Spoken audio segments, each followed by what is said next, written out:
Assalamualaikum warahmatullahi wabarakatuh. Pada kesempatan kali ini kita akan membahas sebuah buku yang sangat bagus. Buku ini berjudul Seni Hidup Minimalis. Petunjuk minimalis menuju hidup yang apik, tertata, dan sederhana.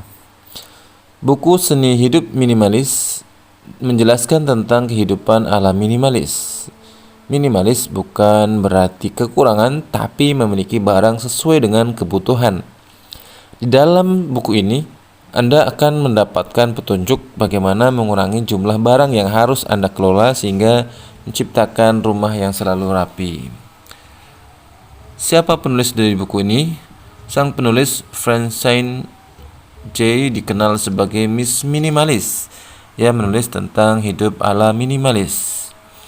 Buku ini telah diterjemahkan dalam 20 bahasa dan dinyatakan sebagai buku terbaik versi Amazon. Selain memberikan saran, ia juga membagikan pengalamannya menjalani hidup secara minimalis. Tentunya juga membantu Anda banyak orang untuk mengubah hidup dengan metode yang tepat. Nah, apa saja sih yang dibahas di buku ini? Cara untuk hidup bahagia dengan seni hidup minimalis. Tahukah Anda bahwa hidup dengan sedikit barang akan membuat Anda bahagia? Teorinya, saat Anda membeli sebuah barang, membuat Anda merasa bangga dan bahagia. Namun faktanya justru Anda merasa terkekang berada di antara berbagai macam barang yang Anda beli. Konsep minimalis ini akan membantu Anda mengatasi hal tersebut. Prinsip utama dari minimalis adalah Anda yang harus mengendalikan barang, bukan sebaliknya. Rangkuman ini akan memberikan Anda petunjuk bagaimana mengurangi jumlah barang yang harus Anda kelola sehingga menciptakan rumah yang selalu rapi. Dalam buku ini, pembaca akan menemukan berbagai tips dan trik mengenai bagaimana cara melepaskan keterikatan pada sebuah benda, kemudian di mana tempat yang tepat untuk meletakkan benda, apa yang dimaksud dengan kategori barang dan subkategori barang, kenapa kebahagiaan tidak ditentukan dengan jumlah barang, dan siapa yang harus bertanggung jawab pada barang yang akan disingkirkan.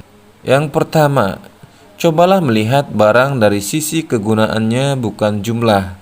Anda akan terkejut ketika menyadari bahwa banyak barang yang Anda miliki sebenarnya tidak begitu berguna. Ada yang rusak namun tetap disimpan, atau beberapa disimpan atas dasar kenangan. Dengan metode yang tepat, Anda akan memulai kehidupan yang lebih bahagia. Terlepas dari tekanan kepemilikan barang, kita membeli barang karena kegunaannya, namun acap kali kita justru lupa mempergunakannya sehingga barang tersebut tergeletak begitu saja. Ada 3 kategori benda berdasarkan fungsinya, yaitu dekoratif, emosional, dan inspiratif. Dan ada pula 2 subkategori. Pertama, barang yang merupakan milik barang lain, rak buku misalnya. Yang kedua, barang milik orang lain, contohnya jaket kerabat yang tertinggal di kursi tamu. Sebagai langkah awal, mulailah memahami kategori di atas. Coba putari rumah Anda, kenali barang Anda, pilah dengan kritis dan kembalikan pada manfaatnya. Tentunya akan mengkhawatirkan jika Anda lebih suka menyimpan pajangan rusak, warisan nenek, benda emosional daripada wadah gula dengan tutup rapat. Serahkan kembali barang orang lain yang berada di rumah Anda. Konsep minimalis sama sekali tidak melarang Anda memiliki barang, tapi beli sesuai kebutuhan seperlunya. Mencintai tanpa memiliki. Bayangkan jika Anda harus menghabiskan banyak waktu untuk membayar hutang kredit suatu barang, atau Anda tidak bisa bergerak bebas karena berbagai barang memenuhi rumah Anda. Juga Anda tidak bisa begitu saja pindah rumah. Dalam buku ini juga akan diberikan tips, yaitu menggunakan metode streamline untuk membersihkan dan menjaga rumah agar selalu rapi. Untuk memudahkan memilah barang yang ada di rumah, Anda bisa menggunakan metode streamline. Metode tersebut akan memudahkan Anda karena lebih mudah diingat dan setiap hurufnya melambangkan proses yang berguna untuk merapikan rumah. Apa saja streamline itu? Streamline adalah sebuah singkatan, ya. S-nya adalah start over. Kemudian T, trust, treasure, and transfer. A reason for each item.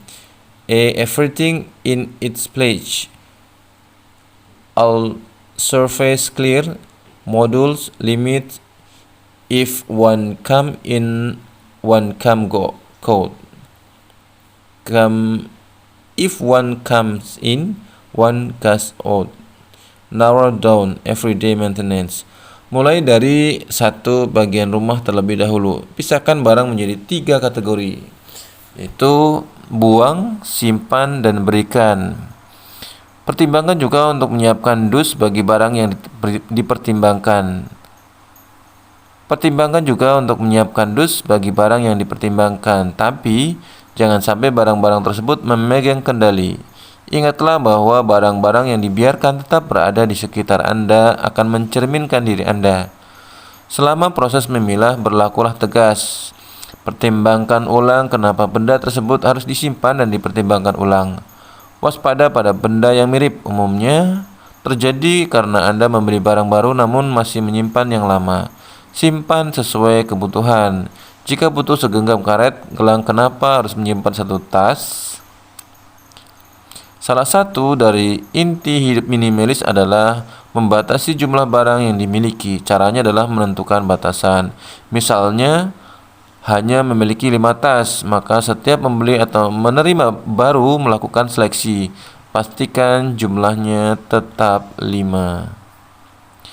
Simpan barang berdasarkan penggunaannya. Barang yang sering dipakai seperti sendok, simpan di tempat yang mudah terjangkau. Barang yang jarang disimpan pada tempat yang agak sulit terjangkau, misalnya barang atau bagian atas lemari. Sementara barang yang sangat jarang dipakai, koper disimpan di luar area Anda beraktivitas. Pungut dan bereskan Anda setiap kali Anda menemukan Anda yang tergeletak. Nah, kesimpulannya dari buku ini adalah metode bagaimana cara agar hidup ini tidak terbebani oleh barang, tetapi kitalah yang mengatur barang. Nah, jika Anda semuanya penasaran dan ingin lebih dalam lagi mendalami buku ini, bisa klik di bagian deskripsi. Di situ ada cara untuk pembeliannya di Shopee. Demikian. Assalamualaikum warahmatullahi wabarakatuh.